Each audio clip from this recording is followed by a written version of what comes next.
నమస్తే welcome to NIN TV Telugu news ముందుగా headlines వరుసగా మూడోసారి ప్రధానిగా ప్రమాణ స్వీకారం చేసిన నరేంద్ర మోదీ రాజ్యాంగాన్ని గౌరవిస్తూ నిర్ణయాలు తీసుకుంటామని వ్యాఖ్య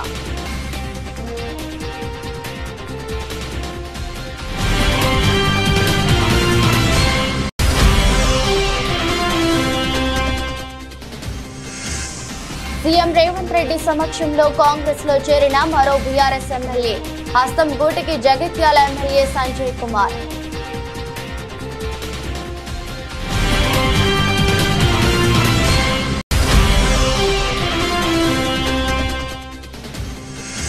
పులివెందుల కాంట్రాక్టర్లకు మాజీ సీఎం జగన్ భరోసా కోర్టుకు వెళ్లైనా బిల్లులు తెచ్చుకుందామని హామీ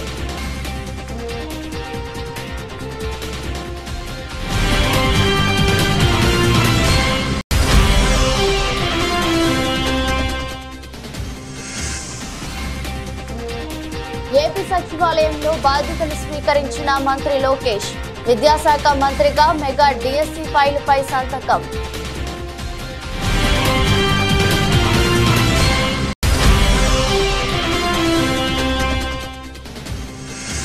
తెలంగాణ వ్యాప్తంగా జూనియర్ డాక్టర్ల నిరవధిక సమ్మె ఎమర్జెన్సీ సేవలు మినహా మిగతా అన్ని రకాల విధులను బహిష్కరించిన జుడాల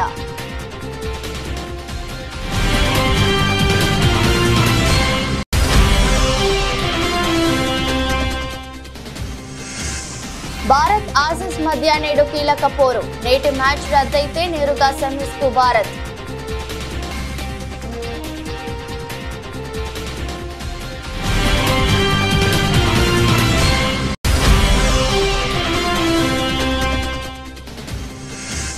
భారీ నష్టాలతో మొదలైన స్టాక్ మార్కెట్లు ప్రధానంగా క్షీణించిన ఫార్మా ప్రైవేట్ బ్యాంక్ మెటల్ షేర్లు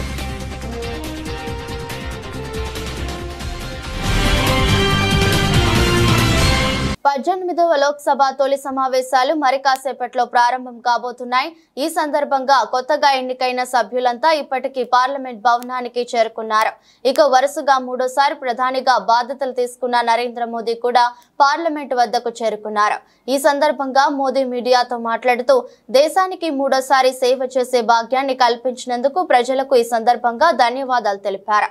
రాజ్యాంగాన్ని గౌరవిస్తూ నిర్ణయాలు తీసుకుంటామని చెప్పారు. కొత్త పార్లమెంట్ భవనంలో 18వ లోక్సభ సమావేశం అవుతుందని చెప్పారు. ఈ సందర్భంగా కొత్తగా ఎన్నికైన సభ్యులకు స్వాగతం పలికారు. 18वीं लोकसभा में हमारे लिए खुशी की बात है कि युवा सांसदों की संख्या अच्छी है और हम जब 18 की बात करते हैं तो भारत की परंपराओं को जो जानते हैं, भारत की सांस्कृतिक विरासत से जो परिचित हैं, उनको पता है कि हमारे यहाँ 18 अंक का बहुत सात्विक मूल्य है. गीता के भी 18 अध्याय है. कर्म, कर्तव्य और करुणा का संदेश हमें वहां से मिलता है. हमारे यहाँ पुराणों और उपपुराणों की संख्या भी 18 है. 18 का मूलांक 9 है और 9 पूर्णता की गारंटी देता है. 9 पूर्णता का प्रतीक अंक है. 18 वर्ष की आयु में हमारे यहाँ मताधिकार मिलता है. 18वीं लोकसभा भारत के अमृतकाल की इस लोकसभा का गठन वो भी एक शुभ संकेत है. 18వ లోక్సభ సమావేశాలు ప్రారంభమయ్యాయి. కొత్త పార్లమెంట్ భవనంలో ఈ సమావేశాలు ప్రారంభమయ్యాయి. నూతనంగా ఎన్నికైన సభ్యులతో ప్రోటెం స్పీకర్ ప్రమాణం చేయిస్తున్నారు. ముందుగా వారణాసి నుంచి ఎంపీగా ఎన్నికైన ప్రధానమంత్రి నరేంద్ర మోదీ లోక్సభ సభ్యుడిగా ప్రమాణ స్వీకారం చేశారు. అనంతరం కొత్తగా ఎన్నికైన సభ్యులు ఒక్కొక్కరిగా ప్రమాణం చేస్తున్నారు. మొత్తం తొలి రోజు 280 మంది ఎంపీలు ప్రమాణం చేయనున్నారు. మిగిలిన వారితో మంగళవారం ప్రమాణ స్వీకారం చేస్తారు. అనంతరం స్పీకర్ ఎన్నికకు నామినేషన్ కార్యక్రమం ప్రారంభమవుతుంది. 26న స్పీకర్ ఎన్నిక పూర్తవుతుంది. मैं नरेंद्र दामोदर दास मोदी जो लोकसभा का सदस्य निर्वाचित हुआ हूं, ईश्वर की शपथ लेता हूं कि मैं विधि द्वारा स्थापित भारत के संविधान के प्रति सच्ची श्रद्धा और निष्ठा रखूंगा। मैं भारत की प्रभुता और अखंडता अक्षुण्ण रखूंगा तथा जिस पद को मैं ग्रहण करने वाला हूं उसके कर्तव्यों का श्रद्धापूर्वक निर्वहन करूंगा।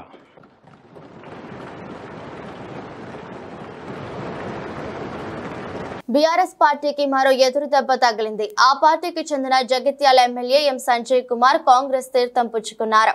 ఆదివారం రాత్రి ఆయన కాంగ్రెస్ పార్టీలో చేరారు. జూబ్లీహిల్స్ లోని సీఎం రేవంత్ రెడ్డి నివాసంలో ఎమ్మెల్యే కాంగ్రెస్ కండువా కప్పుకున్నారు. సీఎం రేవంత్ రెడ్డి కండువా కప్పి పార్టీలోకి సాదరంగా ఆహ్వానించారు. ఈ కార్యక్రమంలో మంత్రి పొంగులేటి శ్రీనివాసరెడ్డి, బోధన ఎమ్మెల్యే సుదర్శన్ రెడ్డి, సీఎం సలహాదారులు వేం నరేందర్ రెడ్డి పాల్గొన్నారు.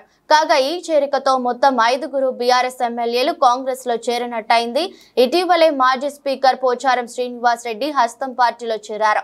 అంతకంటే ముందు దానం నాగేందర్, కడియం శ్రీహరి, తెల్లం వెంకట్రావులు కాంగ్రెస్ తీర్థం పుచ్చుకున్నారు. కాగా జగిత్యాల ఎమ్మెల్యే సంజయ్ కుమార్ విషయానికి వస్తే 2018లో ఆయన తొలిసారి ఎమ్మెల్యేగా గెలిచారు. 2023 అసెంబ్లీ ఎన్నికల్లో రెండోసారి గెలిచారు. సీఎం పీసీసీ అధ్యక్షుడు రేవంత్ రెడ్డి ఆహ్వానం మేరకు కాంగ్రెస్ లో చేరినట్టుగా ప్రచారం జరుగుతోంది. మెగా డిఎస్సికి ఆంధ్రప్రదేశ్ కేబినెట్ ఆమోదం తెలిపినట్లు సమాచారం. సోమవారం ఉదయం సీఎం చంద్రబాబు నేతృత్వంలో కేబినెట్ భేటీ ప్రారంభమైంది. ఈ సమావేశంలో ఎన్నికల సందర్భంగా ప్రజలకు ఇచ్చిన హామీల అమలుపై మంత్రులు చర్చిస్తున్నారు. ఈ క్రమంలోనే మెగా డిఎస్సి నిర్వహణకు సంబంధించిన షెడ్యూల్ ను అధికారులు కేబినెట్ ముందుంచారు. దీనిపై సమగ్రంగా చర్చించిన కేబినెట్ మెగా డిఎస్సికి ఆమోదం తెలిపింది. ప్రతిపాదిత షెడ్యూల్ ప్రకారం జూలై 1 నుంచి ప్రారంభమయ్యే ప్రక్రియ డిసెంబర్ 10 నాటికి ముగియనుంది. మెగా డిఎస్సి కింద 16,347 పోస్టులను భర్తీ చేయనున్నట్లు అధికారులు తెలిపారు. దీంతో పాటు గత ప్రభుత్వం తీసుకొచ్చిన ల్యాండ్ టైటిలింగ్ చట్టం రద్దు, ఎన్నికల సందర్భంగా పింఛన్ పెంపు హామీ, అన్న క్యాంటీన్ల పునరుద్ధరణ తదితర హామీల అమలుకు మంత్రివర్గం ఆమోదం తెలిపినట్లు సమాచారం. కొత్తగా టెట్ నిర్వహణ, టెట్ లేకుండా డిఎస్సి నిర్వహణ ప్రతిపాదనలపైన మంత్రులు చర్చించారు. ప్రస్తుతం 3,000గా ఉన్న పెన్షన్ను 4,000కు పెంచేందుకు కేబినెట్ ఓకే చెప్పింది. పెంచిన పెన్షన్ను జూలై 1 నుంచి లబ్ధిదారులకు ఇంటి వద్ద అందజేయాలని మంత్రులు నిర్ణయించారు. ఏప్రిల్ నెల నుంచే పెన్షన్ పెంపు అమలు చేయాలని, ఆ మొత్తాన్ని ఈ నెల పెన్షన్తో కలిపి ఇవ్వాలని మంత్రివర్గం నిర్ణయించింది. దీంతో ఈ నెలలో పెన్షన్దారులు 7,000 చొప్పున అందుకోనున్నారు. పులివెందుల ఏరియా డెవలప్మెంట్ ఏజెన్సీ కింద అభివృద్ధి పనులు చేసిన కాంట్రాక్టర్లు అధైర్యపడవద్దని మాజీ సీఎం జగన్ భరోసా ఇచ్చారు. కోర్టుకు వెళ్లైనా బిల్లులు తెచ్చుకుందామని అన్నారు. వైఎస్ఆర్ జిల్లా పులివెందుల పర్యటనలో ఉన్న ఆయనను Pulivendula municipal chairman Varaprasad, vice chairman Manohar Reddy, ఇతర కౌన్సిలర్లు కలిసి బిల్లుల అంశాన్ని ప్రస్తావించారు.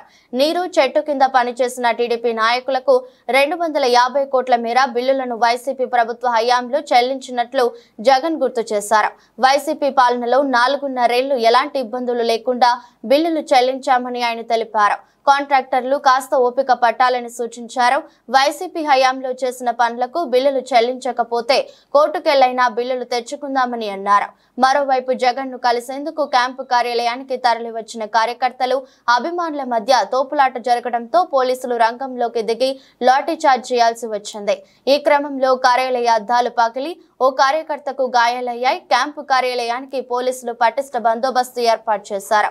పులివెందుల, కడప డీఎస్పీలు వినోద్ కుమార్, రవికుమార్, రమాకాంత్ ఆధ్వర్యంలో 9 మంది సిఐలు, 7 ఎస్ఐలు, 130 మంది పోలీసులు బందోబస్తులో పాల్గొన్నారు. ఆంధ్రప్రదేశ్ ఐటీ శాఖ మంత్రి నారా లోకేష్ సోమవారం బాధ్యతలు స్వీకరించారు.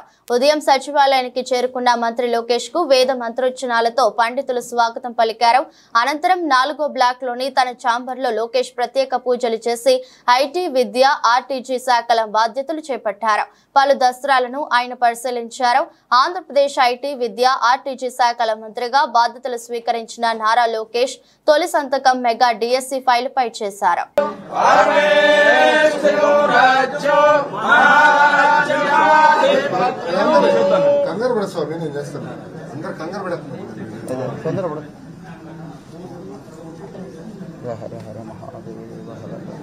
ఓం జాతవేద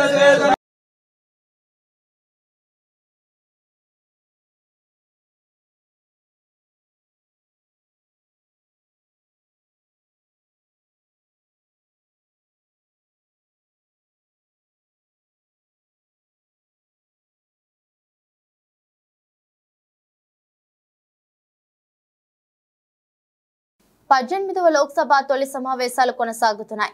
సభ్యులతో ప్రొటెం స్పీకర్ భర్తృహరి మహతా ప్రమాణ స్వీకారం చేయిస్తున్నారు. తొలుత ప్రధాని మోదీ వారణాసి ఎంపీగా ప్రమాణం చేశారు.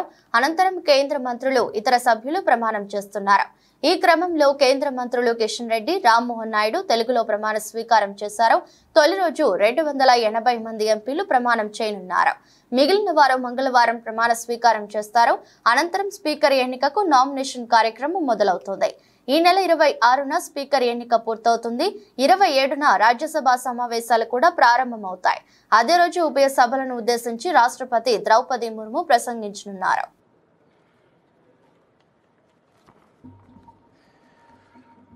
గంగాపురం కిషన్ రెడ్డి అను నేను లోక్సభ సభ్యునిగా ఎన్నుకోబడినందున చట్టరీత్యా నెలకొల్పబడిన భారత సంవిధానం పట్ల యథార్థమైనటువంటి భక్తి విశ్వాసములు కలిగి ఉంటానని, భారతదేశపు సర్వసత్తాక అధికారంను, అఖండతను సమర్థిస్తానని, నేను స్వీకరించబో కర్తవ్యంను శ్రద్ధాశక్తులతో నిర్వహిస్తానని దైవసాక్షిగా ప్రమాణం చేస్తున్నాను.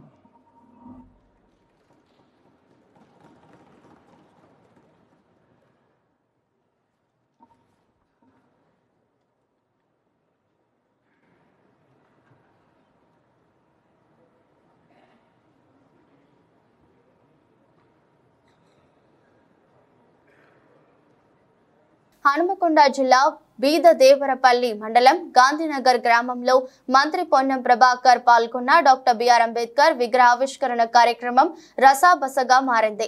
విగ్రహ ఆవిష్కరణ అనంతరం నిర్వహించిన సమావేశంలో బీఆర్ఎస్ పార్టీకి చెందిన హనుమకొండ జడ్పీ చైర్మన్ సుధీర్ కుమార్ రాష్ట్రంలో గత బీఆర్ఎస్ ప్రభుత్వ హయాంలో ఎస్సీ రెసిడెన్షియల్ పాఠశాలను పెంచామని, ఇప్పుడున్న కాంగ్రెస్ ప్రభుత్వం కూడా మరిన్ని రెసిడెన్షియల్ పాఠశాలను ఏర్పాటు చేయాలన్నారు. అదేవిధంగా దళితులకు ఇచ్చిన దళిత బంధు స్థానంలో అంబేద్కర్ అభయహస్తం కింద దళితులకు 12 లక్షల రూపాయలు రాష్ట్ర ప్రభుత్వం ఇవ్వాలన్నారు. ఈ విషయాలపై మంత్రి పొన్నం ప్రభాకర్ ముఖ్యమంత్రితో మాట్లాడాలని అంటుండగానే మంత్రి పొన్నం ప్రభాకర్ కలగ చేసుకుని అంబేద్కర్ విగ్రహావిష్కరణ కార్యక్రమం రాజకీయ వేదిక కాదని, పార్టీల గురించి మాట్లాడవద్దని ఆగ్రహం వ్యక్తం చేశారు. జడ్పీ చైర్మన్ సుధీర్ కుమార్ దగ్గర నుండి మైక్ తీసుకుని పక్కకు ఇచ్చేశారు. అయినా తాను మాట్లాడతానని మైక్ ఇవ్వమని జడ్పీ చైర్మన్ సుధీర్ కుమార్ కోరడంతో అక్కడే ఉన్న కాంగ్రెస్ పార్టీ శ్రేణులు కాంగ్రెస్ పార్టీకి అనుకూలంగా నినాదాలు చేశారు. దీంతో సమావేశంలో కాసేపు గందరగోళం చోటు చేసుకుంది.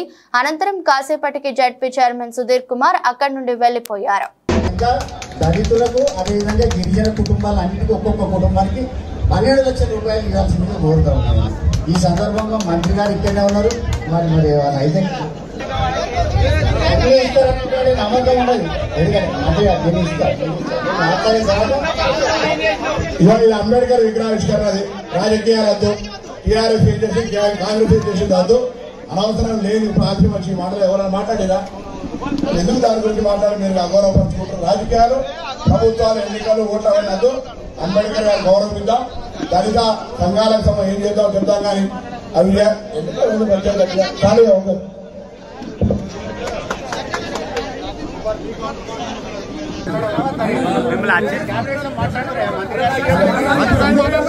మంత్రి గారు క్యాంప్ ఆఫీస్కి పోయి చెప్పండి. మీరు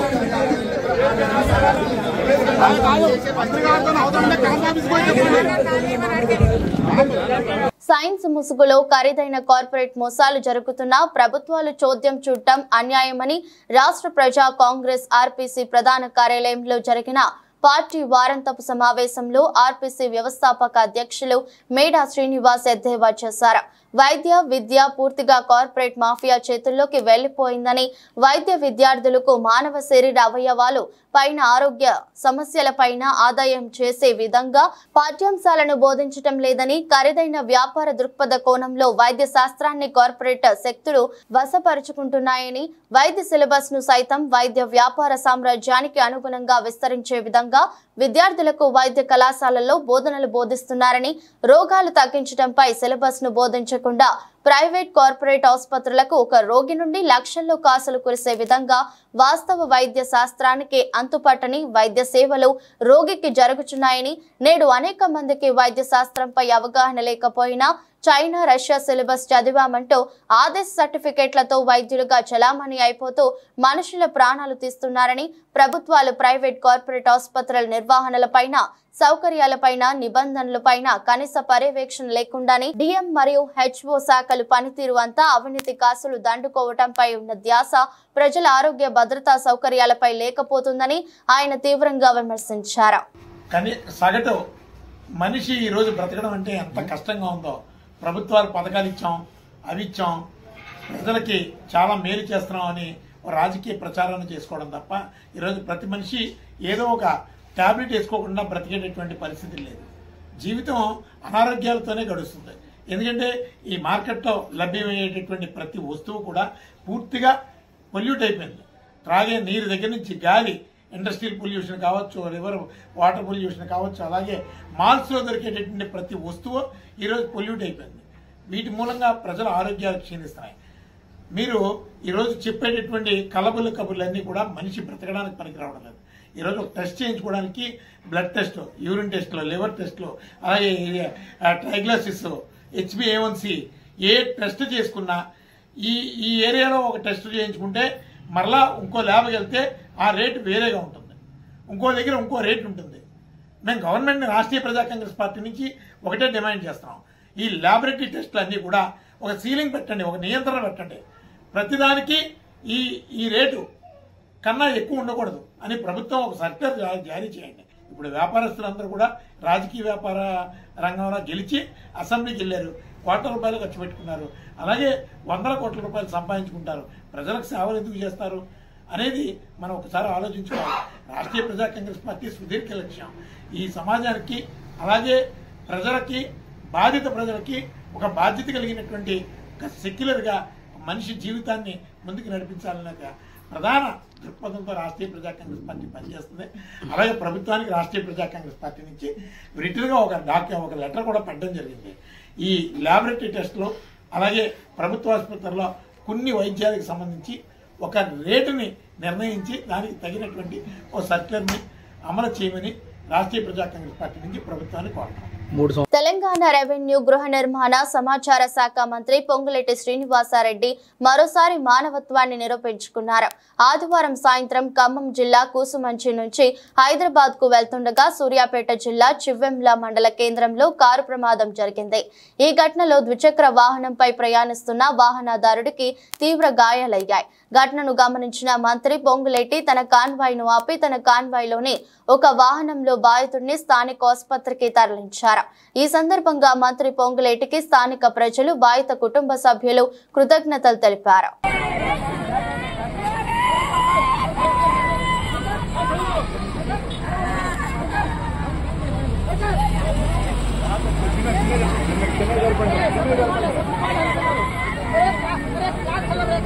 మంచి కూర్చోండి, మీరు కూడా కూర్చోండి. కూర్చోండి లోపల బాబు, ఒక కూర్చోండి. హాస్పిటల్ మెసేజ్ నుంచి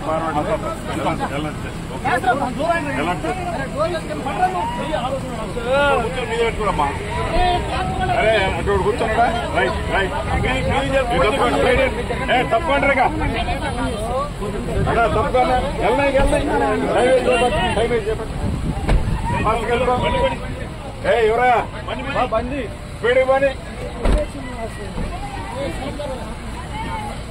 నువ్వు వెళ్ళిపో నీ బండి వెళ్ళిపో.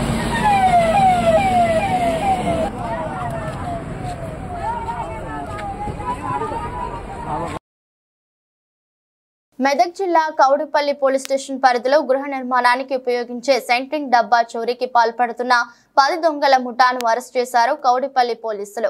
ఈ నెల 11న కౌడిపల్లి మండల పరిధిలోని నాగుసనపల్లి గ్రామానికి చెందిన ఆల్మాయిపేట దశరథ్ గృహ నిర్మాణానికి 200 సెంట్రింగ్ డబ్బులు సెంట్రింగ్ మేస్త్రి పెద్దాపురం అశోక్ తీసుకురాగా గుర్తు తెలియని నిందితులు అపహరించారు. అందుకుగాను సెంట్రింగ్ మేస్త్రి అశోక్ కౌడిపల్లి పోలీసులకు ఫిర్యాదు చేయగా దర్యాప్తు చేపట్టిన పోలీసులు 2 ప్రత్యేక బృందాలుగా ఏర్పడి రాత్రిపూట తనిఖీలు నిర్వహించారు. ఇదే క్రమంలో సెంట్రింగ్ డబ్బాల చోరీకై మరలా కౌడిపల్లి వచ్చిన దొంగల ముఠాను అరెస్ట్ చేసి 99,000 నగదు, ఒక ప్యాసింజర్, ఒక ట్రాలీ ఆటో, ద్విచక్ర వాహనం, 255 సెంట్రింగ్ డబ్బాలను రికవరీ చేశారు. పోలీసులు మీడియా సమావేశం నిర్వహించిన మెదక్ జిల్లా ఎస్పీ బాలస్వామి నిందితుల వివరాలు వెల్లడించి రిమాండ్ కు తరలించారు. 117/24 అనే క్రైమ్ నెంబర్లో సెంట్రింగ్ బాక్సెస్ పోయినవని కౌడిపల్లి పిఎస్లో ఒక కేసు రిజిస్టర్ చేయడం జరిగింది. దీన్ని బేస్ చేసుకొని మా టీం అంటే పోలీస్ టీం ఎవరైతే ఉన్నారో SI Ranjith Reddy, constable Bagaiah, Upender and Srikanth వీళ్ళు ముగ్గురు ఒక టీమ్గా పనిచేస్తూ ఈ సెంట్రింగ్ బాక్సెస్ ఎక్కడ పోయినాయి అనేది సీసీటీవీలు వెరిఫై చేసినప్పుడు ఒక అనుమానాస్పదంగా ఒక ఆటో ట్రాలీ ఆటో కనబడడం జరిగింది. దాన్ని ట్రేస్ అవుట్ చేసుకుంటూ డిటెక్ట్ చేసినప్పుడు ఇది పల్పనూరు గ్రామం వద్ద హత్నూర పోలీస్ స్టేషన్ లిమిట్స్లో ఒక గ్రామంలో అక్కడ డంప్ చేసి వెళ్ళిపోయినట్టుగా తెలిసింది. సో దాని తర్వాత క్లూస్ని బట్టి ఆటో ట్రాలీని నంబర్ని ట్రేస్ చేసి వాళ్ళ ఓనరు తర్వాత ఎవరైతే ఈ అఫెన్స్లకు పాల్పడ్డారో ఆ అఫెన్సెస్ను సంబంధించిన పర్సన్స్ని కూడా మొత్తము 10 మెంబర్స్ని అరెస్ట్ చేయడం జరిగింది. ఈ 10 మెంబర్స్ని ఇంట్రాగేషన్ చేసినప్పుడు వీళ్ళు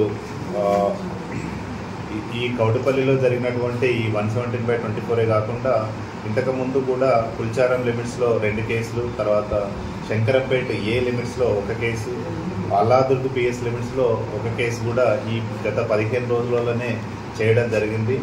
ఆ టోటల్ వాల్యూ ఒక ట్రాలీ ఆటో, ఒక ప్యాసింజర్ ఆటో, ఒక బైక్, తర్వాత 255 సెంట్రింగ్ బాక్సెస్ వర్త్ అరౌండ్ 2,50,000, తర్వాత 99,000 క్యాష్ను కూడా రికవరీ చేయడం జరిగింది.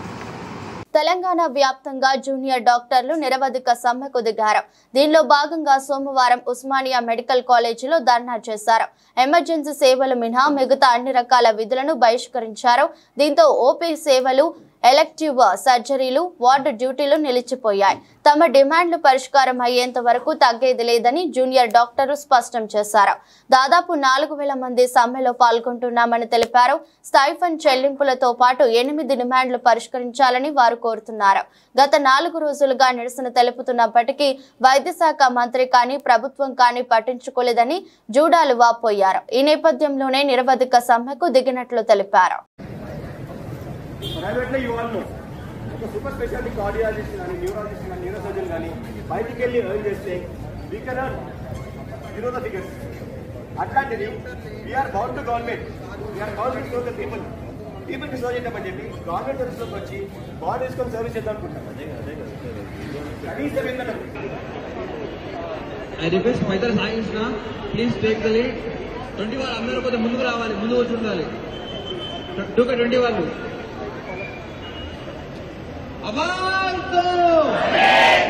T20 వరల్డ్ కప్ 2024లో భారత్ నేడు అత్యంత కీలకమైన మ్యాచ్ ఆడనుంది. సెయింట్ లూసియాలోని డారెన్ సామి నేషనల్ క్రికెట్ స్టేడియం వేదికగా ఆస్ట్రేలియాతో తలపడనుంది. సూపర్ 8 దశలో ఇరు జట్లకు ఈ మ్యాచ్ అత్యంత కీలకమైంది. మొత్తం 5 విజయాలతో టీమిండియా మంచి దూకుడు మీద ఉంది. సూపర్ 8 దశలో ఆడిన 2 మ్యాచ్ల్లోనూ గెలిచిన సెమీస్ బెర్త్ ఇంకా అధికారికంగా ఖరారు కాలేదు. మరోవైపు ఆస్ట్రేలియా జట్టు అనూహ్య రీతిలో గత మ్యాచ్లో ఆఫ్ఘనిస్తాన్ చేతిలో ఓడిపోయింది. దీంతో ఆ జట్టు సెమీస్ అవకాశాలు సంక్లిష్టంగా మారాయి. దీంతో అటు ఆసీస్ ఇటు భారత్ జట్లకు నేటి మ్యాచ్ అత్యంత కీలకంగా మారింది. ఈ మ్యాచ్ ఫలితం ఒక సెమీస్ బెర్త్ ని ఖరారు చేయడం ఖాయంగా కనిపిస్తోంది. అయితే యాక్యువెదర్ రిపోర్టు ప్రకారం ఈ మ్యాచ్ కు వరుణుడు ఆటంకం కలిగించే అవకాశాలున్నాయి. మ్యాచ్ సమయంలో వాన పడే అవకాశం 40% ఉందని పేర్కొంది. భారత్ వర్సెస్ ఆస్ట్రేలియా మధ్య మ్యాచ్ వర్షం కారణంగా రద్దయితే సెమీస్ సమీకరణాలు ఆసక్తికరంగా మారతాయి. భారత్ మ్యాచ్ గెలిస్తే దర్జాగా సెమీస్ లోకి అడుగు పెడుతుంది. ఒకవేళ మ్యాచ్ రద్దయితే ఇరు జట్లకు చెరో పాయింట్ లభిస్తుంది. పర్యవసానంగా మొత్తం 5 పాయింట్లతో టీమిండియా సెమీస్ లో అధికారికంగా అడుగు పెడుతుంది. ఈ సమీకరణంలో ఆసీస్ ఖాతాలో 3 పాయింట్లు మాత్రమే ఉంటాయి. దేశీయ స్టాక్ మార్కెట్ సూచీలు వారంలో మొదటి రోజైన సోమవారం భారీ నష్టాలతో ప్రారంభమయ్యాయి. బెంచ్ మార్క్ సూచీలైన సెన్సెక్స్, నిఫ్టీలు సహా బ్యాంక్ నిఫ్టీ మిడ్ క్యాప్లు కూడా ప్రపంచ వ్యాప్తంగా నెలకొన్న ప్రతికూల ప్రభావంతో దిగువనకు పయనించాయి. ఈ క్రమంలో ఉదయం 9:40 సమయంలో సెన్సెక్స్ దాదాపు 400 పాయింట్లు పతనమై 76,885 వద్ద, నిఫ్టీ కూడా 103 పాయింట్లు తగ్గి 23,382 వద్ద ప్రారంభమయ్యాయి. మరోవైపు Nifty bank 473, Nifty mid cap 100 సూచీ 530 పాయింట్లు కోల్పోయింది. ఈ క్రమంలో ఫార్మా, ప్రైవేట్ బ్యాంక్, మెటర్ షేర్లు ప్రధానంగా క్షీణించాయి. మిడ్ క్యాప్, స్మాల్ క్యాప్ సూచీలు కూడా 0.5% మేర నష్టపోయాయి. ఈ నేపథ్యంలోనే ప్రస్తుతం IndusInd bank, Tata Steel, Cipla, Adani Ports, SBI bank కంపెనీల షేర్లు టాప్ 5 నష్టాల్లో ఉండగా Sun Pharma, ITC, TCS, Wipro, ICICI bank సంస్థల షేర్లు టాప్ 5 లాభాల్లో ఉన్నాయి. భారత స్టాక్ మార్కెట్లో జూన్ 21న విదేశీ సంస్థాగత ఇన్వెస్టర్లు 1,790.19 కోట్ల విలువైన షేర్లను విక్రయించగా దేశీయ సంస్థాగత ఇన్వెస్టర్లు 1,237.21 కోట్ల విలువైన షేర్లను కొనుగోలు చేశారు. వార్తలు ముగించే ముందు మరోసారి హెడ్లైన్స్. వరుసగా 3వ ప్రధానిగా ప్రమాణ స్వీకారం చేసిన నరేంద్ర మోదీ రాజ్యాంగాన్ని గౌరవిస్తూ నిర్ణయాలు తీసుకుంటామని వ్యాఖ్య.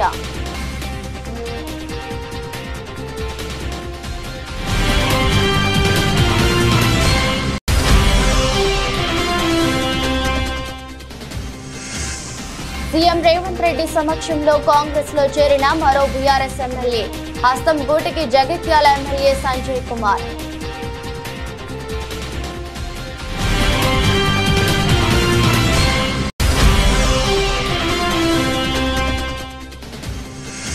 పులివెందుల కాంట్రాక్టర్లకు మాజీ సీఎం జగన్ భరోసా, కోర్టుకు వెళ్లైనా బిల్లులు తెచ్చుకుందామని హామీ.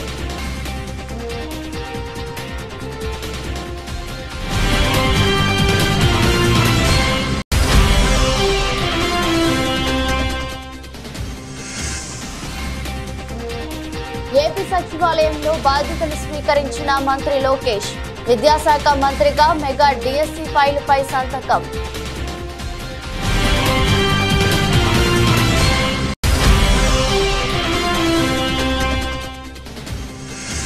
తెలంగాణ వ్యాప్తంగా జూనియర్ డాక్టర్ల నిరవధిక సమ్మె, ఎమర్జెన్సీ సేవలు మినహా మిగతా అన్ని రకాల విధులను బహిష్కరించిన జుడాల.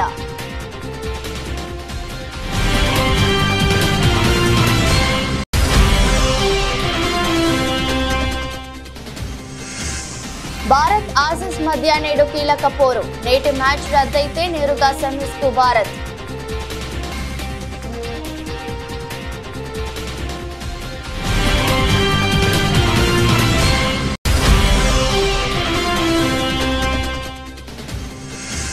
భారీ నష్టాలతో మొదలైన స్టాక్ మార్కెట్లు, ప్రధానంగా క్షీణించిన ఫార్మా, ప్రైవేట్ బ్యాంక్, మెటల్ షేర్లు.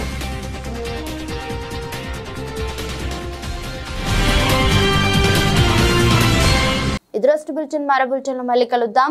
అంతవరకు సెలవు. నమస్కారం.